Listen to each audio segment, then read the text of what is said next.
How's it going, everyone? It's Caleb Limited here, and today we are going to be talking about a shoot 'em up game on the Atari 2600, a game that is over 40 years old. We are going to be talking about River Raid. Now, River Raid is an awesome shoot 'em up still, though, even to this day, especially because it has one mechanic that you don't really see in any other shoot 'em up these days, at least not any shoot 'em up that I've played, and I actually like the mechanic quite a bit. So, yes, this is a shoot 'em up game where you are flying over a river. That is the whole point of the game. You are flying over a river. You are shooting down helicopters. You are shooting down other planes that are flying sideways.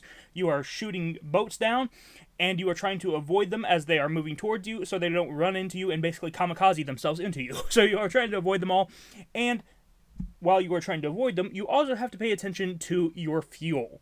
The fuel mechanic in this game is something that I haven't really seen in any other shoot 'em up that I can think of, but I do like the mechanic quite a bit.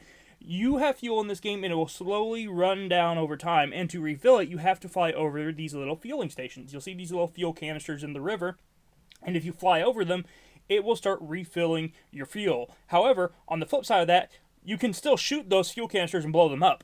So you can accidentally miss an enemy, and blow up a fuel canister you may need, and you could run out of fuel that way. So you have to pay attention to that, but I do like it because it's interesting to me that they decided to have two different mechanics like that where you could lose a life. So you can lose a life if something runs into you, or you can lose a life if your fuel goes all the way to empty. And I do really just like that mechanic. I think it's a cool mechanic overall.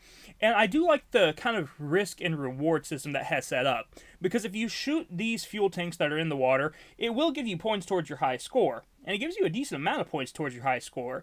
So you kind of have to decide whether it's worth shooting these tanks or trying to refuel constantly. You kind of have to balance it. So I do like that balance. I do like the mechanic a lot. And it adds just a really fun mechanic to an awesome shoot 'em up game.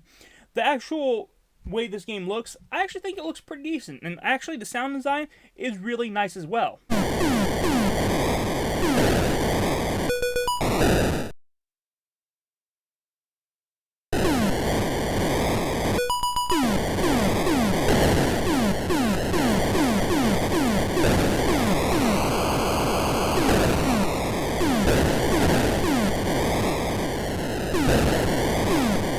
This game also does let you either slow down or speed up your jet as well, which is really helpful in a lot of the areas that require a bit more precision. So like if you are about to go into an area that's really skinny and you are in between two masses of land and you're just have a little sliver of the river that you can go down, it's really helpful to be able to slow down and, make sure that you are getting perfectly aligned with that section of the river before you go full speed. So I do like that as well.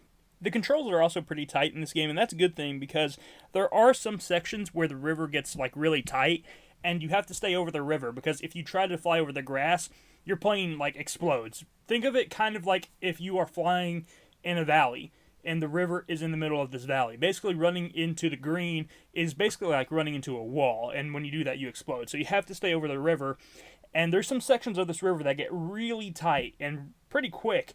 So it does that in order to try to, make you freak out and make you move too quick and make you move into one of the walls. So you have to kind of be careful about how you are piloting and which lanes you take. There's some areas where you'll have two different paths that you can go up, and one path may have fuel, for example, and then the other path may just have a gigantic line of helicopters. So you have to watch out for that as well.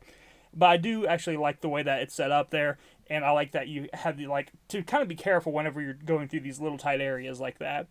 Another mechanic that this game actually has is a bridge mechanic, and these bridges kind of help you know how far you are in the game. But the bridges are also kind of a warning in a way, because whenever you do blow up one of the bridges so you can continue on going down the river, the game will get more and more difficult with each bridge you pass. So it is a way of, seeing how far you are in the game, but it's also a way of warning you things are about to get tougher. Things are about to get tougher with each bridge that you destroy. So I do like that system, though, and I think that it works pretty well. Yes, it is a very basic game, but I will say it's very addictive. I've been playing this game pretty much nightly recently, and the nice thing is that it's still not a very expensive game, I actually got this just by chance.